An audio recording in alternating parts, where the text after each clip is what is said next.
Excellences, Mesdames, Messieurs, la diversité culturelle est, pour le genre humain, aussi nécessaire que l'est la biodiversité dans l'ordre du vivant.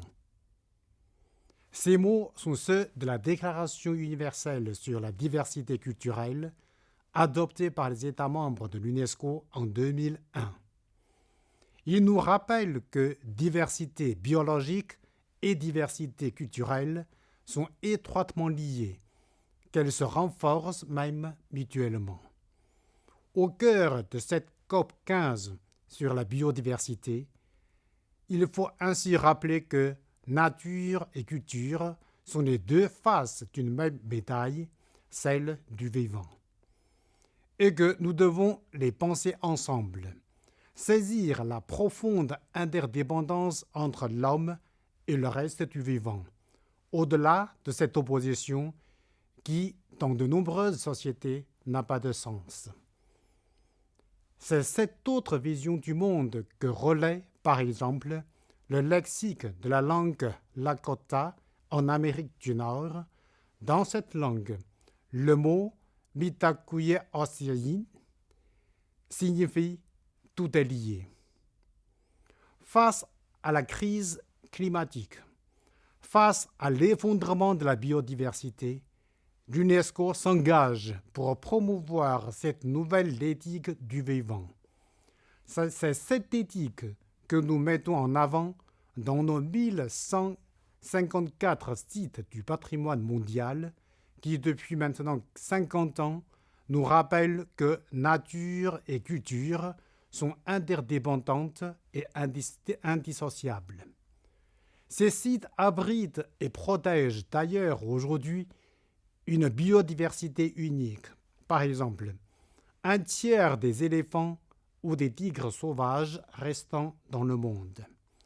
C'est aussi cette nouvelle éthique du vivant que nous promouvons dans nos 738 réserves de biosphère. Les près de 240 millions de personnes dans 134 pays qui y vivent nous montrent d'autres manières d'habiter la Terre et de se rapporter au vivant, souvent associées à des visions du monde et des cosmologies à la fois très anciennes et très actuelles. C'est le cas notamment au Canada, dans la réserve de biosphère de Atchayesheim Home Sound, ou encore dans la réserve de biosphère Tatoué, qui est gérée entièrement par des peuples autochtones et Premières Nations. Excellencies, ladies and gentlemen, to preserve the natural world, we have much to learn from indigenous peoples and their approaches to life.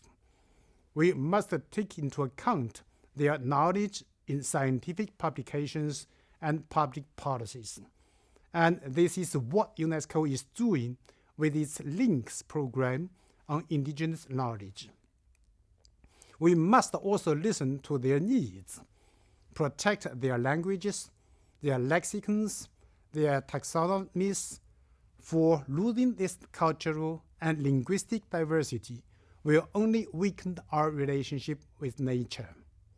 Raising awareness of these issues is precisely the aim of the International Decade of Indigenous Languages, celebrated a few days ago in Paris, which UNESCO is proud to lead. Excellencies, ladies and gentlemen, it is time that we understood that to preserve biodiversity, we of course need technical tools, partnerships, financing, but we also need a diversity of world views to nourish the change in relationship with the natural world that humanity needs. The Global Biodiversity Framework under discussion here in Montreal is a historic opportunity to break down the barriers that have separated nature and culture for far too long, to affirm that we are all part of the natural world. UNESCO is calling for this essential connection between cultural and biological diversity to be incorporated into this new global framework. I thank you. Je vous remercie.